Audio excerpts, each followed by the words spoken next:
I am so thrilled to be here. My name is Catherine Reynolds Lewis. I'm the founder of the Institute for Independent Journalists, whose mission is the financial and emotional sustainability of freelancers of color. We believe that everyone has a right to make a good living in journalism, doing what they love that has an impact, while being treated with respect and equity as an equal contributor to news organizations. But even more than that, we believe that an equitable and sustainable journalism ecosystem is vital to a healthy democracy. And in order for that to happen, we need a diverse core of thriving freelancers who are coming from all different geographies, racial and backgrounds and identities, sexual orientation, gender identity, socioeconomic groups, so that we have an abundance of true stories being told in our journalism. So everybody belongs. If you heard journalists of color and you're wondering if you're welcome in this space, yes, you are welcome. Everyone is welcome. And this is our mission, to center more marginalized voices, both in our speakers and also in our content and messaging. So also please bear in mind that if you're feeling some discomfort being in a predominantly POC space, it's okay to sit with that discomfort.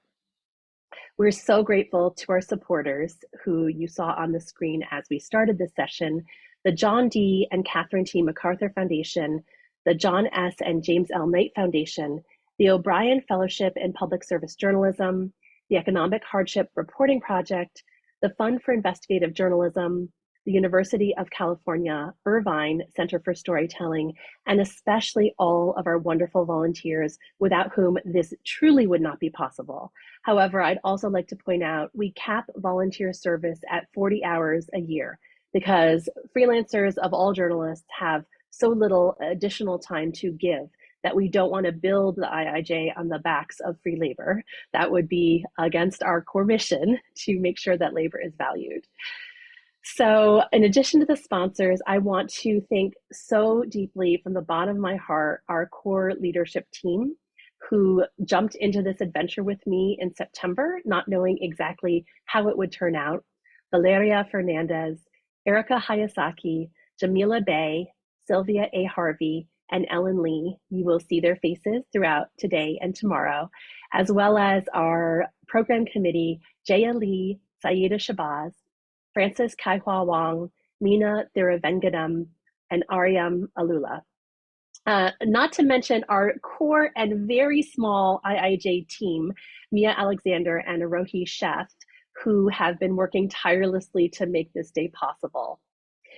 My mother comes from a tradition of honoring ancestors. So I also want to thank and make sure we take a moment to acknowledge the generations of journalists who came before us, who paved the way to make this kind of ecosystem possible even now for us to take gig assignments from journalism organizations.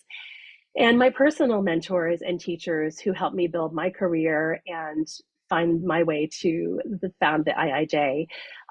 So many different collaborations. I think this is maybe the fourth iteration of different forms of online learning and community building I've been doing since the pandemic started. So I want to thank my former partners and collaborators from whom I learned so much, but especially Debbie Reber and Chandra Thomas Whitfield, because today, again, would not be possible without all the things that came before the day. And my partner in life, Brian, who today and tomorrow and probably Saturday is managing the kids and the house, bringing me tea, and who throughout my career has supported being a really engaged and thriving journalist myself. It is no small thing to be married to a journalist, as we all know. The travel, the late nights, the intensity or obsession, and I'm so grateful to Brian. He calls himself the IIJ support staff. And last but definitely not least, I want to thank you in this room because we're doing this for you and with you. And it would not be possible to have a party if folks didn't show up. So thank you so much to all of you here engaging in this conversation and learning with us.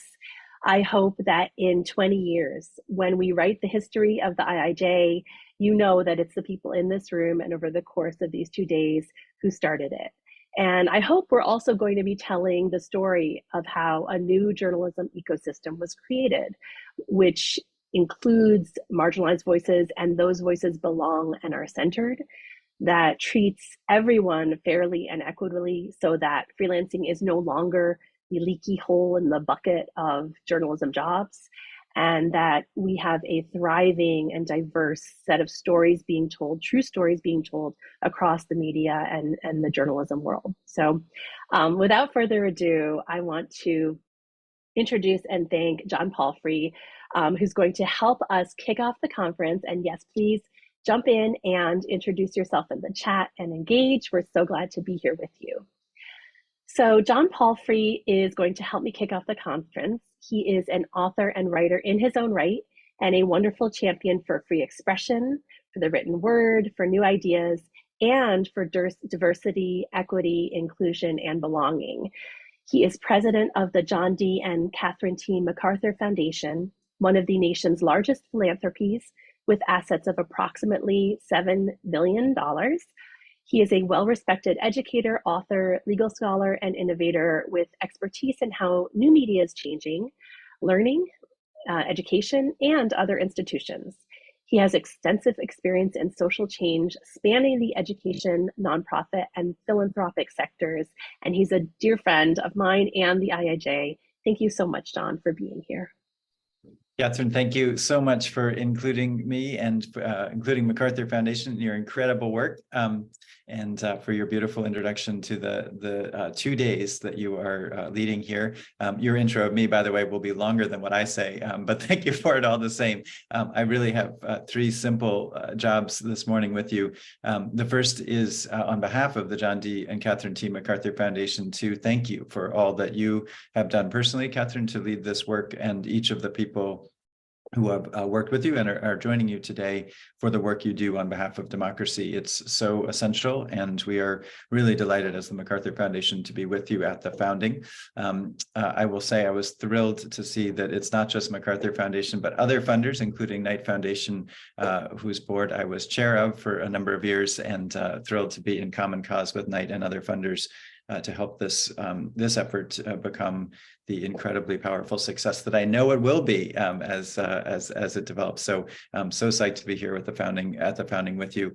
Second, I'm delighted to be the warm-up act for Monica, Jessica, Valeria, Kay, and Arya. I'm excited for what you will talk about next and going forward. And really just I'm so inspired by the work that each of you is doing and the way in which this group has come together in solidarity to support people of color who are making a huge difference in communities through the work that you do. And ultimately, I would just end by underscoring the connection to democracy that Catherine began with. I believe really strongly, whether we're in Canada, as I saw in the chat, or in the US or elsewhere around the world, if there is not the pillar that is free and independent journalism, and if it's not in fact reflective of the communities that we live in, and we know for sure that the journalism media space has not been inclusive in that way, and if it doesn't in fact cover the stories of and connect the communities that represent all aspects of our democracy is not fundamentally going to work. And so I see this as absolutely essential work, and to ensure that the ability to do this work as the field changes, and of course as the role of freelancers becomes more and more important, as more and more of the formal jobs are shed from big city newspapers to NPR to elsewhere. You know, what you do, how you do it, right or wrong, as a structural matter, is just increasingly important. And so as MacArthur Foundation, we're delighted to play a small role in supporting this work, just as we have supported the NPRs and others for decades. For the work that they do, and really thrilled to be on the team here, and excited to be listening in this morning as well. So, Catherine, thank you for including MacArthur Foundation. We are totally at your side and eager to be with you, and delighted to be in this POC-dominated and centered space with you all this morning. Thank you so much.